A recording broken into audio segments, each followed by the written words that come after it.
My guest today is Tricia Duffy, the award-winning host of In 10 Years' Time, How to Live a Creative Life.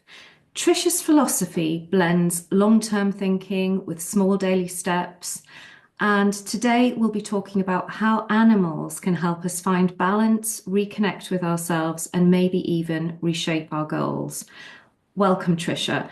Can I start by just um, you telling our listeners a little bit about yourself, just a little bit about your background, please? Yes, of course. Thank you so much for having me. That was a lovely introduction.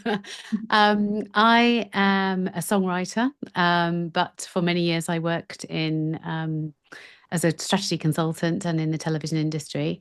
And about, I guess, 4 or so years ago, I had a little bit of an epiphany where I thought, do you know what? I like songwriting more than I like my day job. I wonder whether I could switch up the creative balance of my life.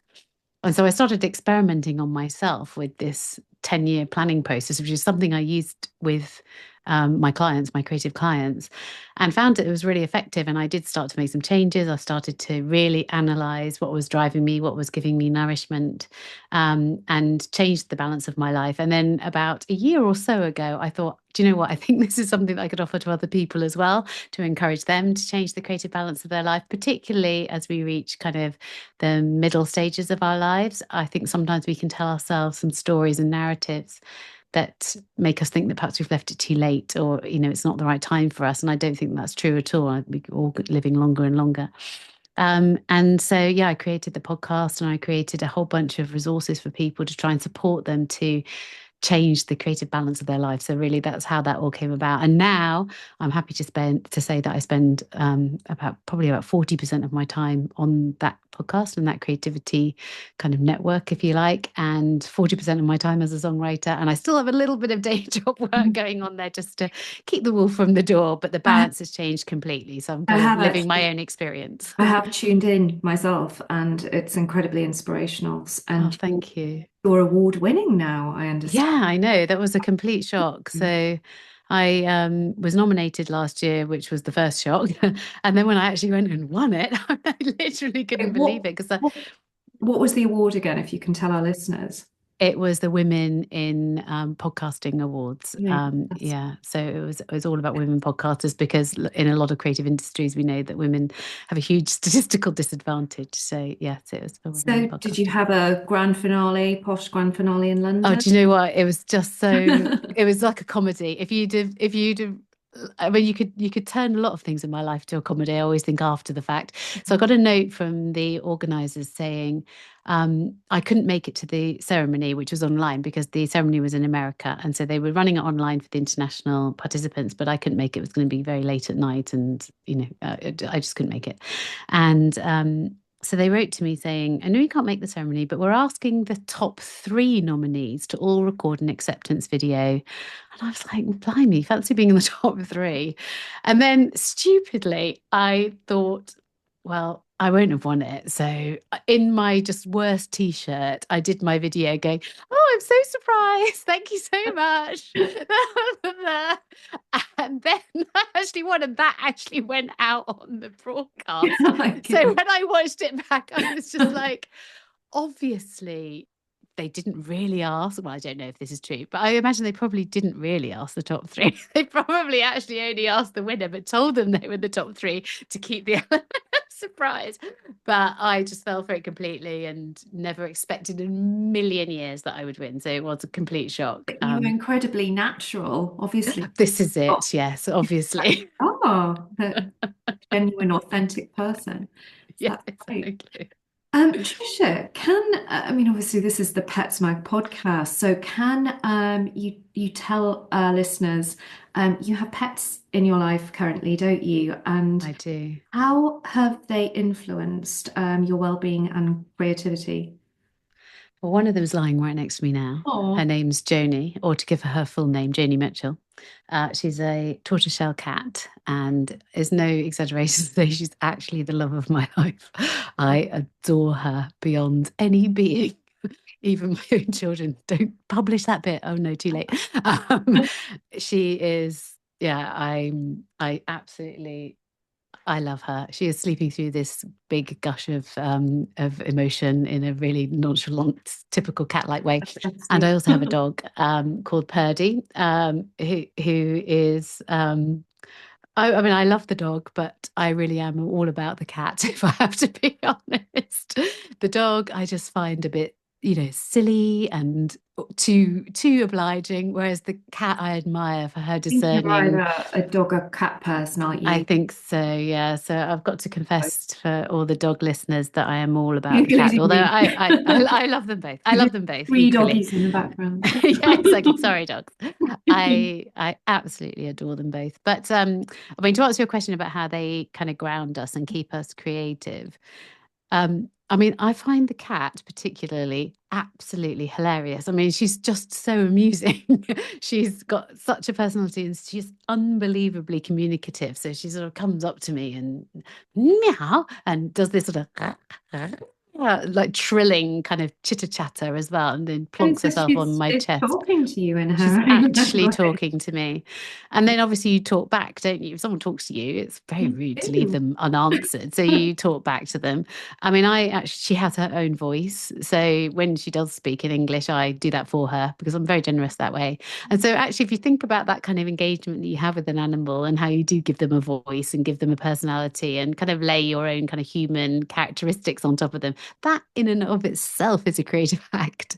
And I'm all about living with creative balance and having kind of creativity in our lives in any way, shape, or form that might come. So just the very act of being in the company of an animal Mm. is, I think, it's inherently creative, isn't it? It's just it forces that kind of possibility of thinking about what this character might be trying to communicate to you, given that their English is not so good. In this case, I mean, she's still completely zonked out, by the way, absolutely fast asleep.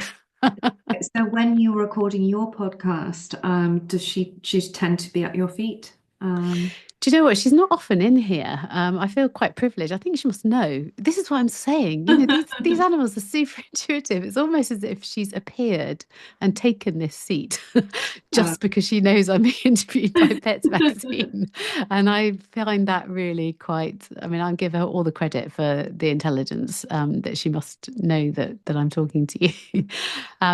So actually, no, she tends to be very, she's got three personalities actually, the cat. So she's either extremely affectionate and sort of purring all over you and demanding a cuddle and a stroke, or she's kind of like, what on earth do you think you're doing trying to touch me? Or she's in pouncing mode and she's kind of super stealth, kind of trying to catch a fly or, pounce on Basically, everything there like is. a lot of cats, like most cats, she's affectionate, but on her own terms. Exactly that. Um, Which I super admire as well. Whereas the dog, you can have affection from the dog anytime. I yeah, mean, what's to cherish about something that a that's character that give it to you all the time? yeah.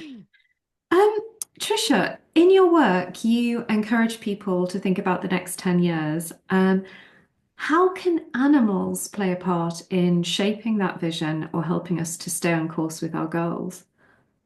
Do you know what? I was really thinking about this when I was, thinking about having our conversation today. And I think one of the things I really try to do when I talk to people about their 10-year plan, because that's something that I do with individuals through workshops, is I try to encourage them to think about their mortality and think about how old they're going to be in 10 years, how old the people that they're close to might be in 10 years. And obviously, in the case of animals, it's quite possible, likely even depending on the age of your animal, that they won't be with you in 10 years' time because, the fundamental flaw of all of our pets is that they don't outlive us, which is absolutely devastating when you lose an animal. I mean, don't think I'll ever recover from the grief of losing our first dog. It's absolutely devastating and it's never, ever, ever gone away. Obviously, it gets easier and different and on all the rest of it, but it was an unbelievably and unexpectedly powerful emotion that I felt.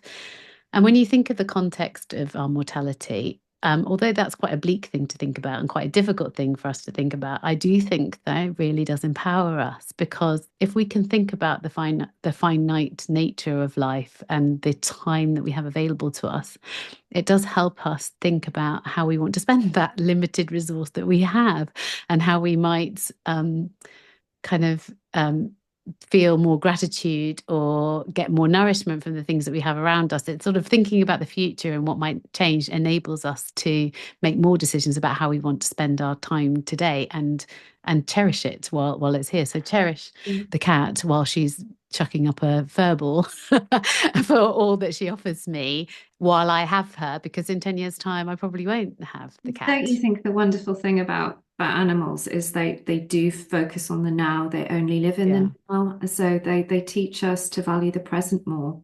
They do, yeah, they do. And I think that, I mean, the whole philosophy that I have is, if you understand what future you would really like to be true, then it enables you to make better decisions today. And that can be in the form of your legacy as well. So what kind of pet owner do you want to be? Well, how do you want to kind of look back on the time that you had with that dog, with that cat or fish or rabbit or whatever? Mm. And then that allows you to make each day slightly different decision about, how you enjoy your walk, even when it's raining, or how you see the privilege of being able to take. My dog is very old and she can't really walk very far now. And in the context of that, you know, the times when I could take her out for an hour and a half walk are behind us, and they were a massive privilege. Which, if you can think in that framing, it enables you to see, as I say, on the days when it's harder and the days when it's raining or cold or blustery or whatever, that actually, getting to go for the walk, not just on the lovely, bright, sunny days So when how you're not pushed for time. what breed is Purdy and how old is she? Purdy is a Cocker Spaniel. She's only going to be 11 in September, so it's not actually that old. But unfortunately for her, she's had a bit of a bad year, health-wise. So she has very, very bad arthritis, which came on very, very quickly, which means that she can't walk very far because it's all in her shoulder joints and her front legs. And she also has a gallbladder condition, which means that she has special diets and all of these kind of things. So her sort of, the very, very big limiting factor of going into a shop and someone offering you a treat is tricky. And then, unfortunately, she also had this big cyst on her ear recently, which had to be removed, and ended up having half her ear amputated. So Oh, she's just been, I mean, the vet just said, "What's with this dog? It's been 12 months of just one thing after another." So she's pretty slow now, but she still has a dog's life, as they say, enjoys sniff around the garden, and she can go for a short walk around the block. I'm actually trying to get hold of a secondhand buggy for her right now. I'm going to be one of those pushing my dog along in the in a buggy so that she can get to grass, have a little run around, and then hop back on and not have to do the pavement, because I think it's hard for the dogs with arthritis to manage the hard surfaces, whereas the grass is easier. But I mean, I work from home most of the time and she's here all the time. She's just, amazing. always around, following you around, knock, knock, knock. Are you moving upstairs? Oh, I'll come. Are you going back downstairs again? Oh, all right, I'll come. Sounds familiar. Yeah. Um, Small daily practices. Yeah, you talk about things that can, inspire us, make us focus, aim for our goals. What sort of practices could be inspired by animal companionship that you would recommend to listeners as they sort of go, we're in spring now, and it's, many people think, fresh start, and what can you just name, say, three? I mean, I suppose there's one thing about kind of the communion with nature, isn't there? We know that it's scientifically proven how important it is to kind of be outside, even if it's just stepping into your own garden, depending on, your own specific circumstances. So if you have a dog or anything that needs a walk, then obviously, getting outside to do that, even if it's only a 15-minute walk with an old lady like I have. And likewise, even, the cat, we don't have a house cat. We have a cat that goes outside. Just even being in the garden, kind of watching her run around and climb up trees and being as agile as she is, because she's just 4, so she's in the prime of her life right now. I think that's super powerful, and the communion with nature is in and of itself a creative act. I can remember when I first got Joni, actually, I've got an iPad and I have an iPad pencil as well, and I had Procreate on there, and I took photographs of her all the time. She's a very, very beautiful cat with a half and half face. She's a tortoiseshell that has the sort of white and grey on one side, and then the ginger on the other side, and one white paw, one grey paw. So she's a real kind of half and half cat. And so I would take photographs of her and I would draw over the top of them to try and create kind of little drawings of her. So that's the sort of thing that all of us do, don't we? We draw or we take photographs of our animals, or we try and capture the videos of our animals doing funny things. And then, of course, as I've mentioned already, the characterization of your animal, whether that be through your writing or through your silly voices, or whatever. I had a friend over the other day, she's a songwriting friend, and she just found it hilarious that I do this whole little skit with the cat where the cat goes up to the door and says, "Can I go out, please?"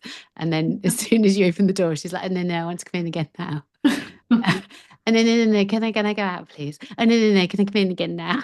Oh, And she just said, "You should do a voiceover for her." She does this at the it'd window, be come hilarious. in, and then as soon as you shut the door, she's like, "No, no, change my mind. I want to go out now." Brilliant.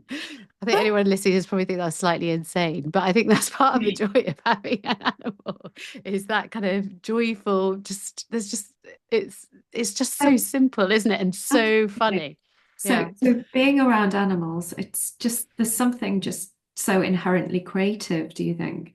I do, yeah. I mean, it's really interesting actually, because I was wondering about doing some sort of straw poll about the number of songwriters I write with or artists that I write with, whether they have a pet. And I suspect that the majority of them do or have had at some stage of their lives. Perhaps their circumstances don't always accommodate it.